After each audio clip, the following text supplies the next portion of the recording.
Hello everyone, welcome back to my channel. This is Ebony Monet, or Monet the Creator, and I'm excited to bring you another video today. And today I'm going to be talking about choosing labs for your rotation. So today I want to cover some of the best tips that I have for choosing a rotation lab, as well as some of the most important things to remember while you are rotating in a lab, and how to choose a lab that best aligns with the goals that you have for after your PhD. So if you're interested in learning more, definitely stick around for more information. So first and foremost, let's start with picking rotation labs. How do you pick a rotation lab? Well, let's first start with, this is a chance for you to try something really new. I think I mentioned this in one of my previous videos. So definitely look into any and all topic areas that you might be interested in researching. Look through your department faculty, whatever list they may have. Go to department seminars. Find out what are all the topics that you are really interested in to possibly pursue for your PhD. What things get your interest? What things do you find yourself doing more research about? Feel free to also interview PIs. So this might be like sending a cold email, which I'll get to in a couple minutes, and just asking to meet with someone, see if they even have rotation spots available in their lab, see what kind of projects are still going on in the lab, try to communicate with them. And honestly, like I said, you could definitely interview them. So just try to find out, is this a mentor that I would be interested in working with? Is this something that I want to proceed with? And this is all stuff that you should do prior to like starting the rotation. Like, this is first pass. You should really be checking with all the PIs and seeing what kind of information you can get from just interviewing them. Definitely be open to anything. Ask people for recommendations. Once again, go to seminars. Whatever faculty you may find yourself interested in, I definitely recommend you just looking into them. It never hurts. So before you start your rotations, I have a couple things that I would recommend you do. First and foremost, make a list of all the standards and values that you have. So irregardless of the lab, what are some of the things that are some of the expectations that you may even have of your PI, or what qualities, mentorship you might be looking for. A couple of things or examples of things you might want to include on something like this is maybe the number of postdocs or senior lab members, someone that is reliable that you could go to if you ever need help whenever your PI isn't available.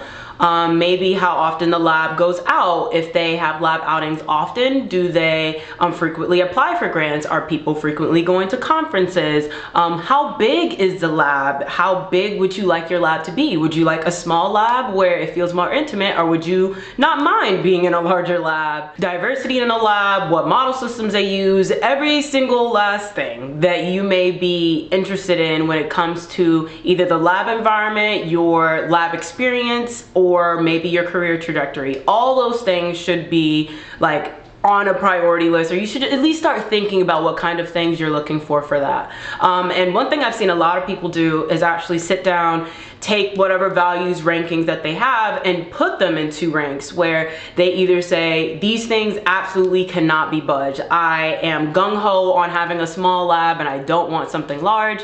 Or maybe in the middle, where you might be flexible with something. Maybe you've never experienced a large lab before. I'm using the lab size for an example because that was one of mine.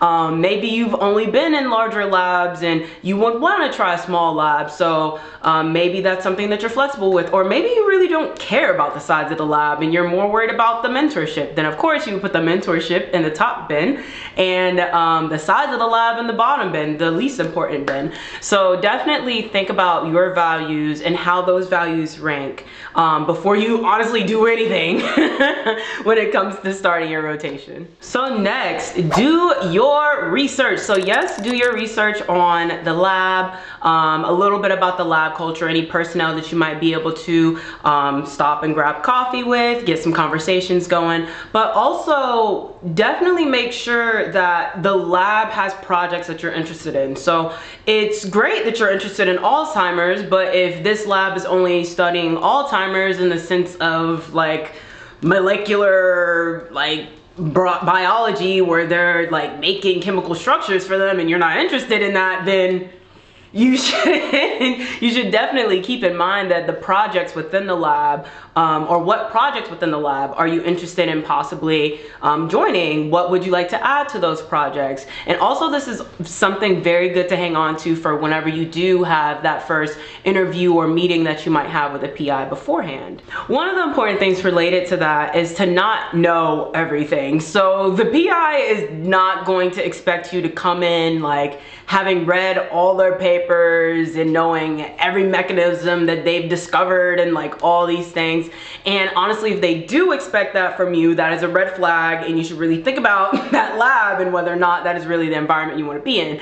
But like at the end of the day, you are a trainee, you are learning, and because of that, they don't expect you to know everything. They expect you to have questions, and don't be afraid to ask questions, even if it's something so trivial. All of us have different backgrounds, all of us have different experiences when it comes to laboratories, so your question may seem trivial, but it might be a very common question across the board. Whenever you are sending an introduction email to this PI and you're trying to set up a meeting or you're trying to set up a rotation with them, whatever the case may be, I would highly recommend you mentioning any experience that you might have had either related to the lab's research, what things might make you really excited about the lab, or even better, if you ran into the lab at a poster session, or you heard them at a seminar, or you spoke to another student in the lab at some point, definitely mention that, because it shows that you have some commitment outside of, oh, I saw your website, thought your science was cool, now I'm emailing you to ask you if I could rotate.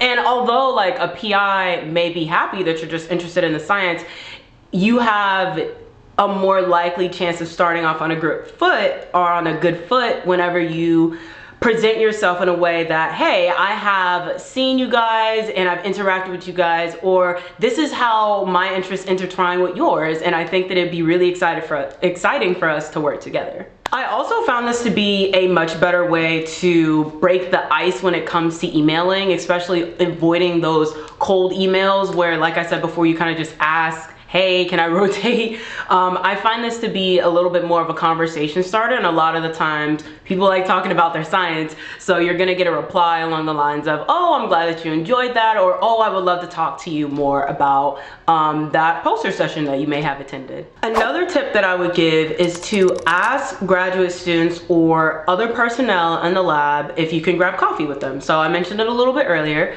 but sometimes it's also best to take that coffee outside the workplace. And this is because you really want whoever you're talking to be as honest as possible. And sometimes you'd be surprised how often someone won't say something because they're afraid someone in the lab might hear them, or they don't want the PI to know they've been struggling with XYZ. So I would highly recommend you asking or requesting people like, hey, if you have some availability, would love to get a coffee, get some lunch, whatever. And you could just ask them whatever questions that you might have about the lab. I think that the best part about this is more than likely people will be extremely honest with you, and it's because they know that you are looking for an environment for you to go into and join as you are working on your PhD, and you need to find the best environment. You do not want to have to pick one and then pick another, and then you don't want to be jumping labs. That is not the vibe. Collect as much as you can about the lab prior to the rotation from those people, and you can interview or sit down and talk with however many people from the lab that you want to, and really pay attention to what people say. Now this one, and this is my little example story from this, this can be very interesting because you might not even process why people are telling you things sometimes. So one thing that I was told when I was doing my first rotation, and I'm pretty sure this was during one of my very first meetings with the postdoc I was working with, she mentioned to me like, oh, the PI's office is right where like the staircase in and where people like come up and down whenever they come into work. And for that reason, the PI can always see whenever you're coming and going. And I honestly did not think anything about this. I didn't realize how significant how significant that sentence was that she said to me until a few months later, whenever I was like, oh, she said that to me because she realized that the PI is a little bit micromanaging, and she knows that she's kind of checking your time. So if you're not comfortable with a PI checking your time and making sure you're working 40 hours a week or whatever the case may be, then you should really listen to those comments and try to read between the lines, because sometimes people also don't necessarily like to say the most direct information when it comes to things that might be a little bit uncomfortable or odd or a little nuanced about their lab. Again, meet with the PI. See if your vision matches. So this can be in addition to the interview, this could be however you want to run this, but I definitely recommend like making sure your vision of,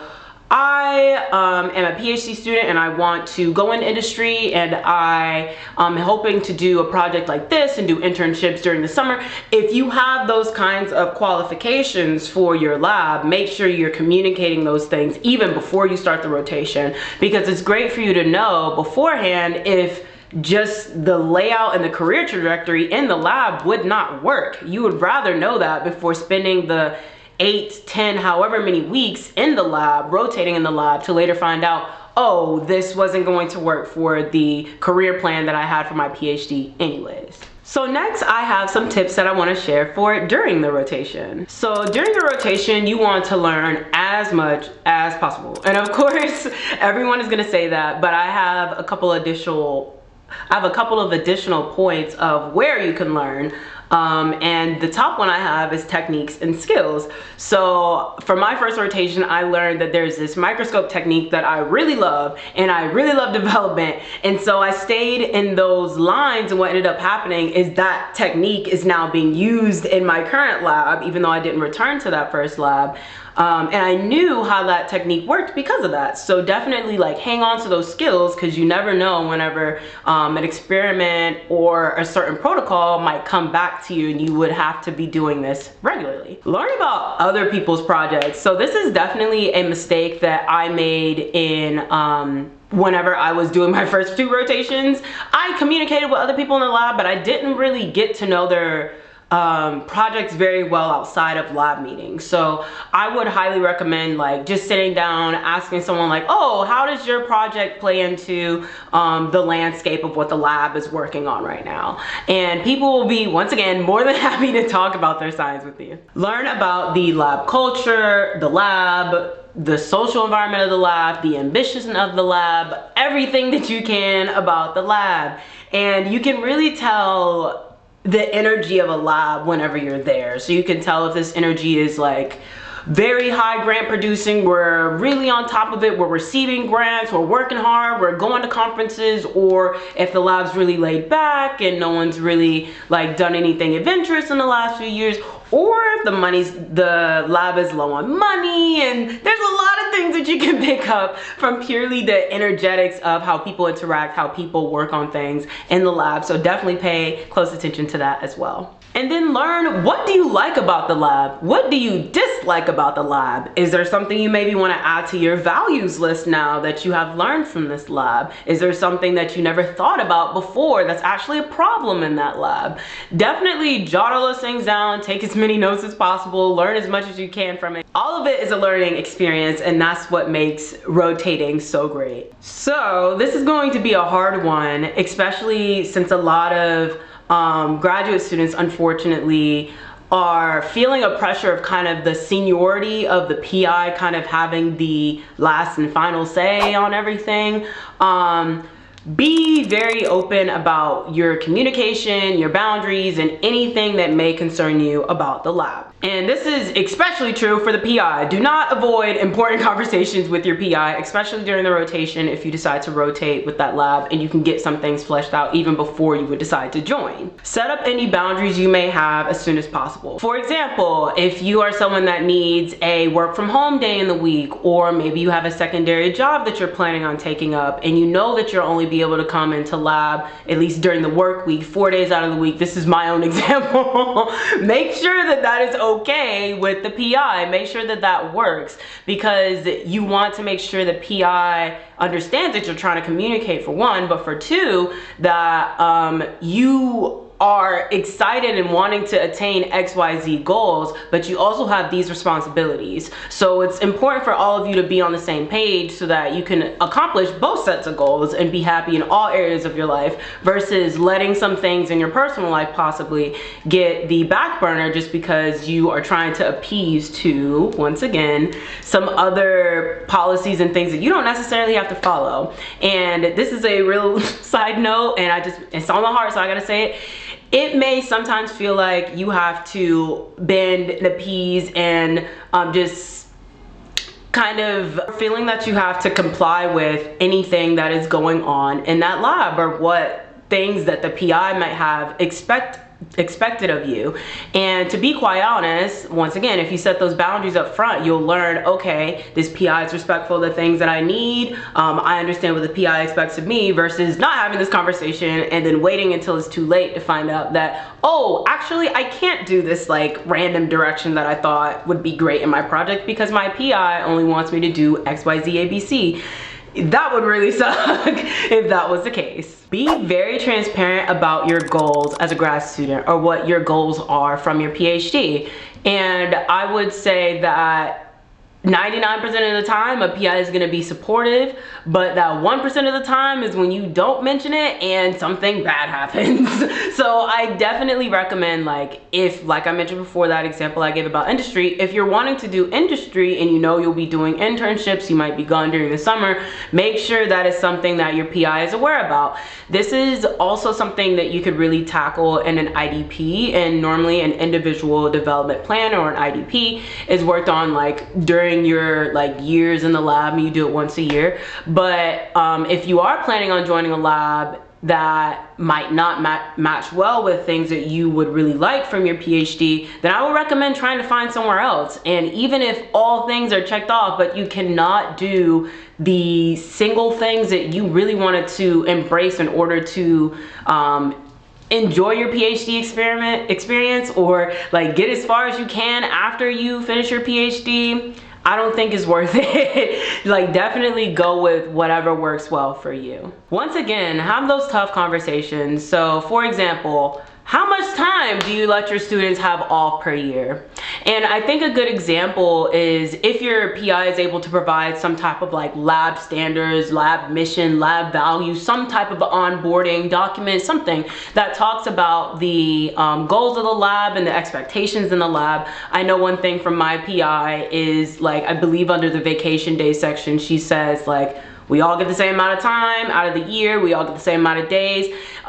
We all can work as hard as we can, but we all go through burnout. So try to space out the things that you need to do. Take vacations when you need to. Make sure you communicate with me, and for the most part, we will be fine. So like, try to look for that kind of language, or whatever language best fits whatever you're looking for your PhD. Another question, and this might be easier to ask if you're not ready to be upfront about what your goals are, maybe you don't know what your goals are after your PhD, is asking what kinds of career trajectories previous students have had in this lab. So that could be either they became a PI, they went to become an investigator at a institution, like whatever the case may be. Try to find out what kind of information and what kind of people have come through this lab, because more than likely the PI is going to mentor you based on that career trajectory. And another interesting question, and I'm not sure necessarily if all PIs would have an answer for this, but asking what kinds of careers and mentorship they're able to offer. So for me, for example, I am clearly in a very social media type of space, and not very many PhD students are doing that. So whenever it boils down to it, I really wanted to make sure my PI was aware that, hey, I'm gonna be talking about my YouTube channel sometimes when I come in to meet with you, and I'm gonna wanna record YouTube videos, like all those kinds of things. That's very different from what my PI has mentored in the past, but she was open to it, and I'm glad that I had those conversations prior to even deciding to join the lab in the first place. And the last point I would put for while you're in the rotation is to reflect, and reflect often. So one way that I did this is I actually would record some voice memos every few weeks, or whenever I had like a major presentation, or if I met with a PI and I really liked the meeting, like just anything that really caught my attention and I just wanted to document. And I really did it to document my feelings at that moment so that I could return to that and say, okay, this is how I felt from the rotation, and this is what I felt from the mentorship or the lab meeting or whatever it might be. And I ended up not going back to any of those memos and listening to them after the fact, because it was very obvious what the best choice for me was. But they would be an amazing tool for you to refer back to if maybe you were really stuck between two rotations, and maybe there was something that bothered you a little bit, but you weren't really paying attention to it, and it wasn't brought to your attention again until you once again go back and listen to those voice memos that you have recorded for yourself. So I'll recommend just using anything that works for you, reflecting and keeping in mind, what has my experience been thus far? What can I say? What boxes is checking out? And where are things from my rankings and categories earlier, where are they falling? Okay, so our last point for today is picking a lab that is aligned with your life or your goals after your PhD. So once again, the PI's mentorship style, how other people support you in the lab, all of those things are critical. And I mean critical towards your success as a graduate student. It's important to note that sometimes things may change and adjust. Sometimes labs get larger, there's more personnel, there's more funding. Sometimes funding is lost, people leave, and not necessarily because funding is lost, people graduate, whatever. But there's a number of reasons why this dynamic can change. But it's important to know up front that the mentorship of the PI works for you and you feel supported in the lab space. Okay, so this one's going to be a little contradictory, but your lab does not have to check off all the boxes. So I kept mentioning earlier that example of like the lab size, and I like to use that example because I had only ever been in labs with, I would say, like 8 or less people. So whenever I was looking for labs in grad school, I was looking for relatively small and intimate labs or newer labs, just because I knew that I liked those environments. The lab that I ended up joining, I think had like 17 people at the time, and I remember being pretty uncomfortable with that at first and being like, that's a lot of people and I don't know how I feel about that. But it ended up not being that big of a deal, and once again I had it in my middle, kind of flexible with this category. And of course, lab size and a lot of those things could really depend. It could depend on the lab environment, the mentor, or how the lab PI is keeping track of everything. I remember that my PI literally sat down and showed me, yep, these are my binders I have for all the students and postdocs in my lab. These are the notes and the way I keep track of everything. And I appreciated that, because she said, I know I forget people's stuff sometimes, but I have an ongoing record of what meetings I have with everyone, and that's what helps me stay sane and keep everything organized. So like, those are the kinds of green flags that you want to be listening to and seeing whenever you're rotating in a lab. And as I was just talking about green flags, don't ignore the red flags. So my example of like hearing that like, oh, anytime you come in or whenever you leave, the PI knows when you're coming and going, like that little thing is so funny, because once again I didn't realize what that meant, but it was a red flag and it's something to keep in mind. And at the end of the day, the postdoc just felt the need to tell me, and that's definitely something that is a red flag. Anything can be a red or a green flag, whatever you decide it to be. If something is a red flag for you, don't allow yourself to select a lab that has list of red flags. You do not want that at all. And I would say that some red flags are a little hidden, are hard to come across. So an example that I would give for that is that, so after I did my first rotation, I went to my second rotation. It was a great time. And in the meantime, there was just a lot of people rotating in the first lab. And I heard through the grapevine, never through the PI directly, that there was 5 students, only 2 spots available. And that in itself was a red flag to me, that was like sprung onto the students like after the fact. But additionally, you will be unhappy if there's some sort of red flag or something that you ignored and it comes back to you later. So I definitely recommend to pay attention to those red flags. Try not to force a lab to work. You will be unhappy. It will not work for you. You will either be very, very unhappy during your PhD and either not finish your PhD, have to end up switching labs. Like, there's a lot of things that could go very wrong with having the wrong mentor. So definitely don't try to pick a lab just because of fame. Or, and I've had a friend, unfortunately, that went through this, if the PI is kind of coercing you in a sense of, oh, like after you do XYZ, you'll get these publications. Nothing is guaranteed. Let's be honest.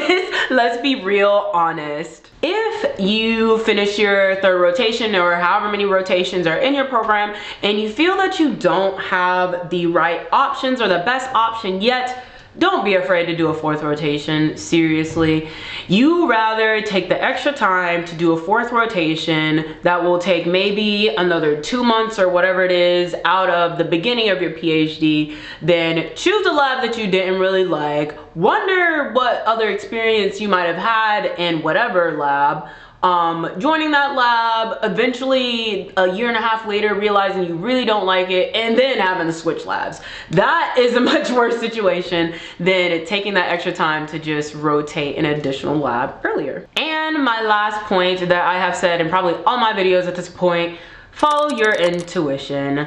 It will be so stressful. It is so stressful choosing rotation labs, trying to choose a lab, finally making the decision.